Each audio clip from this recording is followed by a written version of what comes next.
अनोखा मित्र। शाम का अंधेरा घिर आया था। छड़ी टेकते हुए वृद्ध बनवारीलाल जनरल मैनेजर के बंगले के सामने आकर रुक गए। वे अभी भी तय नहीं कर पा रहे थे कि जीएम से मिलने जाएं या नहीं। ऊहापोह में वहीं ठिठक कर खड़े रहे। आखिर जी को कड़ा किया और लोहे का छोटा फाटक खोल अंदर दाखिल हुए। सामने लॉन में कोई नहीं था। ईश्वर का स्मरण कर वे आगे बढ़े। कुछ कदम चलने के बाद उन्हें पोर्च में साहब की कार नजर आई। मतलब साहब दौरे से लौट आए हैं। उत्साह से उनकी धड़कन सहसा बढ़ गई। उन्होंने शीघ्रता से शेष रास्ता पार किया। बरामदे में आ जूते खोले और कांपते हाथों से डोर बेल का बटन दबा दिया। डोर बेल की मधुर ध्वनि से विशाल बंगला गूंज उठा। कुछ क्षण पश्चात किसी के निकट आने की पदचाप सुनाई दी। अगले ही पल अर्दली ने द्वार खोल अदब से पूछा, कहिए। जी साहब हैं। जी हाँ, मुझे मिलना था। बस 5 मिनट के लिए। आइए, कहते हुए अर्दली ने ससम्मान रास्ता बतलाया। झिझकते हुए बनवारीलाल ने बैठक में प्रवेश किया। जीएम के बंगले पर वे पहली बार आए थे। वहां की भव्य साज सज्जा देख वे अभिभूत हो उठे। संकोचपूर्वक चलते हुए वे एक सोफे में सिकुड़कर धंस गए। उनका नाम पूछ अर्दली अंदर चला गया। बनवारीलाल अपने में सिमटे बैठक का जायजा लेने लगे। सामने कलात्मक शो केस में गणेश जी की भव्य प्रतिमा विराजमान थी। उन्हें निहारते हुए बनवारीलाल मन ही मन बातचीत की योजना बनाने लगे। 3-4 मिनट बाद अर्दली वापस आया। उसके हाथ में शरबत की ट्रे थी। आदरपूर्वक शरबत पेश कर उसने विनम्रतापूर्वक कहा, साहब तैयार हो रहे हैं। 5-7 मिनट लगेंगे। कृपया तब तक इंतजार कीजिए। और वापस अंदर चला गया। बनवारीलाल संकोचपूर्वक शरबत की चुस्की लेने लगे। लगभग 5 मिनट पश्चात साहब आए। बनवारीलाल तत्क्षण अदब से खड़े हो गए। प्रणाम साहब। अरे वाह! उन्हें देखते ही अभिवादन का ससम्मान प्रत्युत्तर दे साहब खिल उठे। कब पधारे आप? जी आज ही। और सब ठीक है? साहब ने उन्हें अपने साथ बैठा लिया। रिटायर होने के बाद शायद पहली बार मिल रहे हैं आप? जी हाँ। साहब की आत्मीयता से बनवारीलाल अभिभूत हो उठे। कितना समय हो गया होगा आपको रिटायर हुए? मेरा ख्याल है साल भर। जी हाँ, 1 वर्ष और 2 माह। समय कैसे बीत गया पता ही नहीं चला। साहब ने घनिष्ठता से उनके कंधे पर हाथ रखा। स्वास्थ्य वगैरह सब अच्छा है न? जी हाँ। और सुनाइए। साहब के होठों पर स्निग्ध मुस्कान उभर आई। कैसी चल रही है रिटायर्ड लाइफ? बनवारीलाल के हृदय की धड़कनें सहसा बढ़ गईं। उन्हें लगा यही माकूल क्षण है साहब से शिकायत करने का। उन्होंने हाथ जोड़ याचनापूर्ण नजरें साहब के चेहरे पर गड़ा दी। एक प्रार्थना थी साहब। हाँ हाँ कहिए ना। इतना संकोच क्यों कर रहे हैं? जी। बनवारीलाल अब भी झिझक रहे थे। दरअसल कार्यालयीन कार्य था। आप कहेंगे। बंगले पर आकर। कोई बात नहीं, साहब ने उन्हें आश्वस्त किया। उसूलों में कभी कभी ढील दी जा सकती है। फिर अब तो आप रिटायर हो चुके हैं, दूसरे शहर में रहते हैं। आप निःसंकोच कहिए। बनवारीलाल का स्वर यकायक थरथरा उठा। साहब, मेरे पीएफ का और अन्य फंड्स का पैसा दिलवा देते तो बड़ी मेहरबानी होती। पीएफ और अन्य फंड्स? साहब बुरी तरह चौंक पड़े। क्या कह रहे हैं आप? आपको अभी तक मिले नहीं? नहीं साहब। साहब की प्रतिक्रिया से बनवारीलाल को उम्मीद बंधती महसूस हुई। अजीब बात है। साहब के चेहरे पर हैरत भरी उलझन उभर आई। साल भर से अधिक हो गया और आप अभी तक चुप बैठे हैं। चुप नहीं बैठा साहब। बनवारीलाल की उत्तेजना एकदम बढ़ गई। कई बार कोशिश की। बीसियों चक्कर लगा चुका हूं दफ्तर के, फिर भी नहीं हुआ।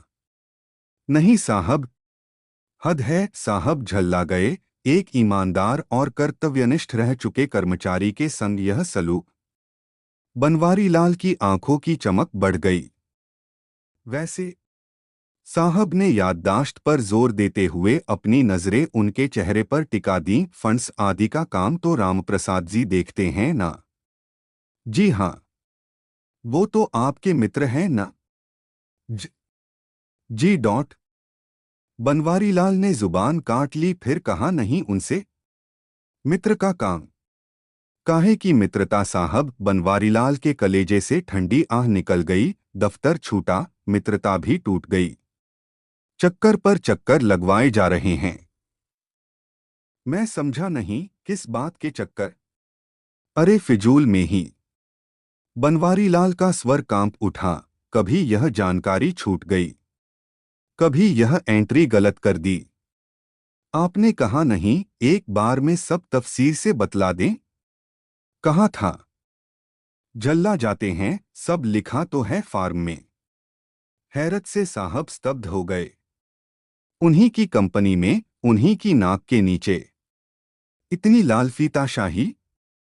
उनके जबड़े कस गए। बनवारीलाल के दिल की धड़कनें बढ़ गईं।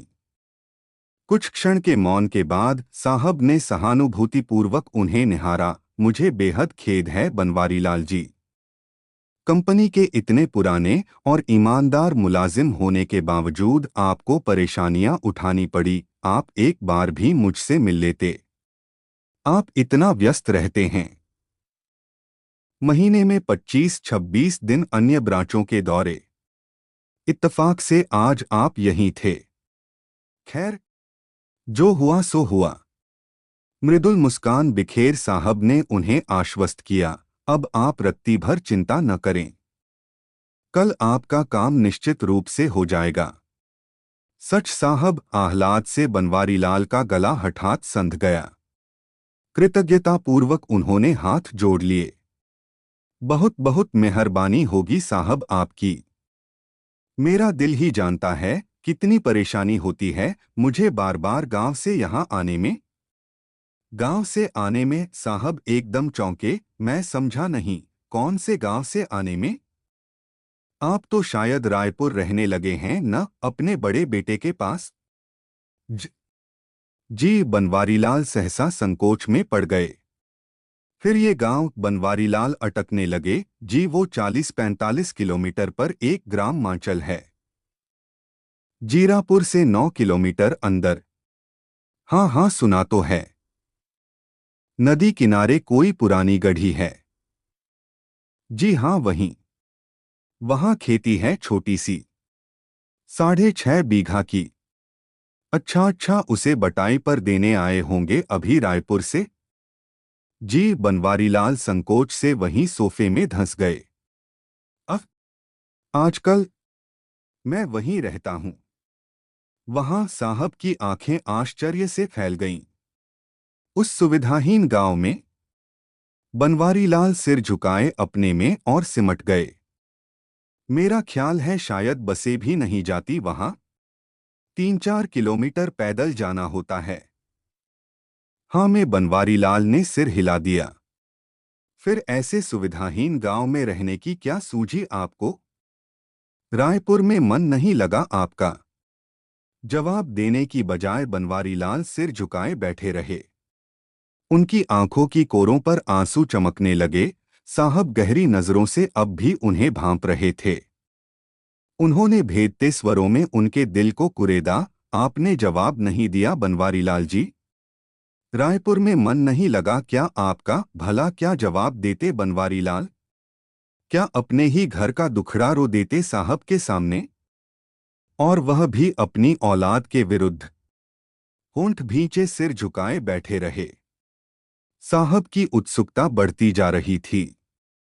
उन्होंने बालकों के से कौतूहल से पूछा, आपके 2 पुत्र और हैं न, जबलपुर और इटारसी में?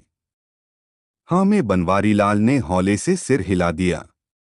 वे भी शायद अच्छे ओहदों पर हैं। खुद के बंगले हैं। उनके यहाँ गए थे? जी फटी धौंकनी सी उनके गले से आवाज निकली। फिर वहां भी नहीं रहते। ऐसी कमजोर वृद्धावस्था में। आपकी पत्नी को तो गठिया है न। बनवारीलाल का हृदय फट पड़ने की सीमा तक भर आया। अपने मन का सैलाब रोकना उनके लिए दुश्वार हो गया। आखिर क्या मजा मिल रहा है साहब को मेरा स्खुकुरेद कर। साहब भी उन्हें उन लोगों सरीखे हल्के लगने लगे जिन्हें दूसरों की ढकी उघाड़ने में मजा आता है। मन तो हुआ साहब का बंगला तुरंत छोड़ दें, मगर बनता काम बिगड़ जाने की आशंका थी। इसलिए मन मसोसकर सिर झुकाए चुपचाप बैठे रहे। साहब आज कुछ विचित्र मूड में थे। बनवारीलाल के निजी जीवन के प्रति उनकी उत्सुकता बढ़ती जा रही थी। मेरी समझ में नहीं आता, आप स्वयं इतने कमजोर, पत्नी बीमार, उस सुविधाहीन गांव में रहने की बजाय आप यहीं क्यों नहीं रहते अपने घर। अपना घर सुनते ही एक हुक सी उठी बनवारीलाल के हृदय में।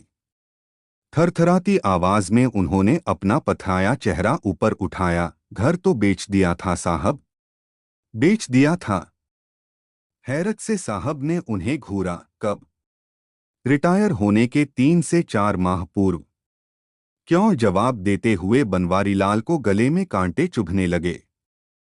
तीनों बेटे भू जोर देने लगे कि रिटायर होने के बाद तो हम पति पत्नी को उन लोगों के पास ही रहना होगा। यहाँ इतनी दूर सूने मकान की देखभाल कौन करेगा। किराए पर देने में भी खतरे हैं।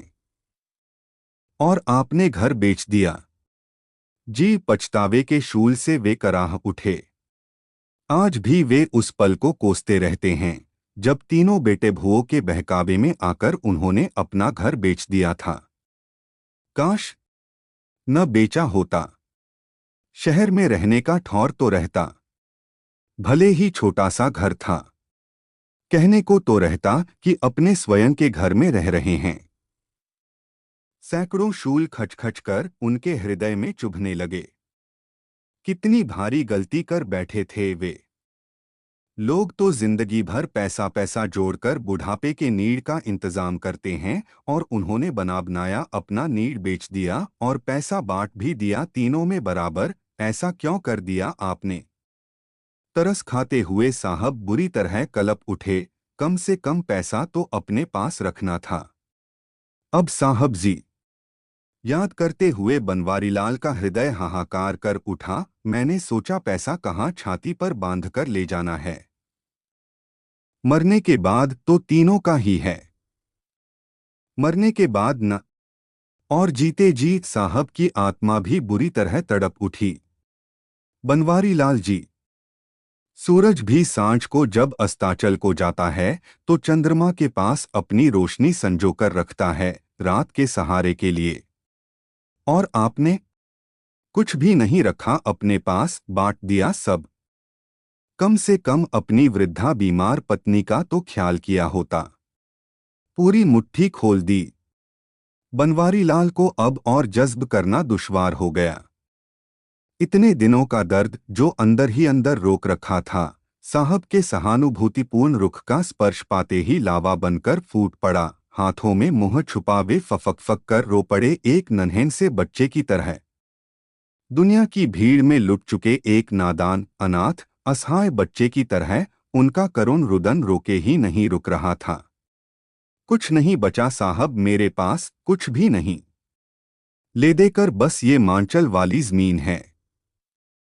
दाम कम रहे थे उस वक्त। भगवान ने कुछ ऐसी बुद्धि दे दी कि बेची नहीं।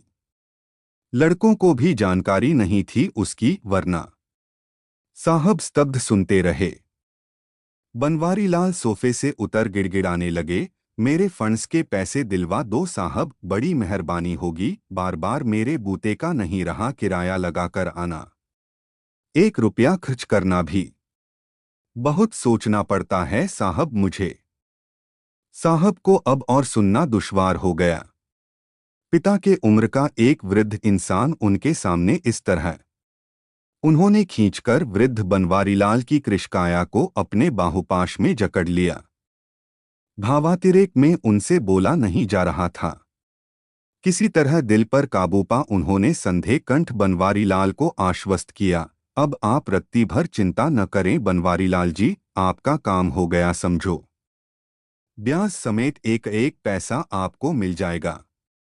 सच साहब, कृतज्ञता से बनवारीलाल की सूनी आंखें चमक उठीं। हाँ में सिर हिलाते साहब आत्मीयता से मुस्कुरा दिए, अब तो खुश। आह्लादित बनवारीलाल ने उनके हाथों को अपनी सजल आंखों से लगा लिया। अच्छा बनवारीलाल जी, उनकी पीठ थपथपा साहब ने उनके मन को खंगाला। फंड्स का पैसा मिलने के बाद आपकी क्या योजना है? बस ये पैसे मिल जाएं, बैंक में एफ.डी कर दूंगा, फिर ब्याज से। और रहेंगे कहाँ? मांचल वाली जमीन बेचकर यहीं शहर में छोटा सा घर ले लूंगा। रायपुर या अन्य बेटों के पास नहीं जाएंगे। कटुता और नैराश्य से उनके होंठ फड़फड़ाकर रह गए। साहब उनके चेहरे पर आते भावों को भांपते रहे।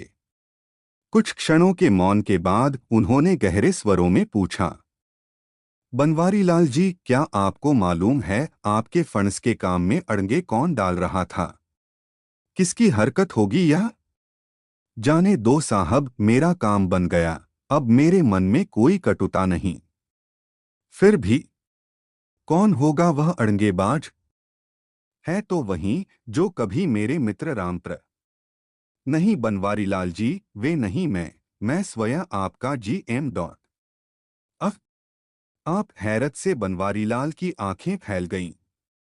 अविश्वास से वे साहब को देखते रहे। हाँ बनवारीलाल जी, मेरे ही कहने पर रामप्रसाद जी टालमटोल कर रहे थे। बनवारीलाल को अब भी विश्वास नहीं हो रहा था।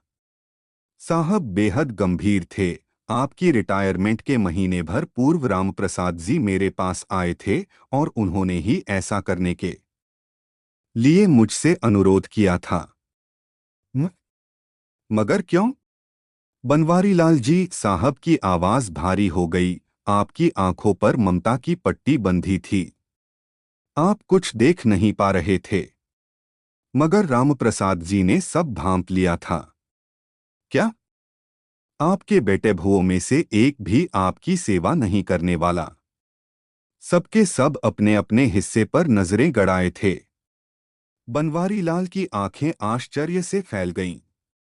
साहब एक एक शब्द तौलते हुए गहराई से उन्हें घूर रहे थे। बनवारीलाल जी, यदि फंड्स के ये पैसे भी रामप्रसाद जी रिटायरमेंट के दिन ही दिलवा देते तो बनवारीलाल का कलेजा मुंह को आ गया। वे तो इनका बंटवारा भी तीनों में, फिर आज क्या करते आप सोचकर ही बनवारीलाल भीतर तक दहल उठे। क्या हालत होती उनकी आज? उनके नेत्र पुनः छलछला आए। वे व्यर्थ ही अपने मित्र को दोष देते रहे। मगर उसने तो उनका दिल अपने मित्र से मिलने को तड़प उठा। वे जाने के लिए तत्क्षण उठे। तभी उन्होंने देखा, रामप्रसाद ठीक उनके पीछे खड़े हैं। रामप्रसाद, कहते हुए वे उनके गले लग फूट फूट कर रो पड़े। दोस्ती का फर्ज कैसे अनोखे अंदाज में निभाया था इस निर्मोही ने। प्रकाश, अगर आपको हमारी ये वीडियो पसंद आई हो तो वीडियो को लाइक करें, कमेंट करें, चैनल को सब्सक्राइब करें और साथ में बेल आइकन को भी ज़रूर दबा दें ताकि हर वीडियो की नोटिफिकेशन आपको सबसे पहले मिले।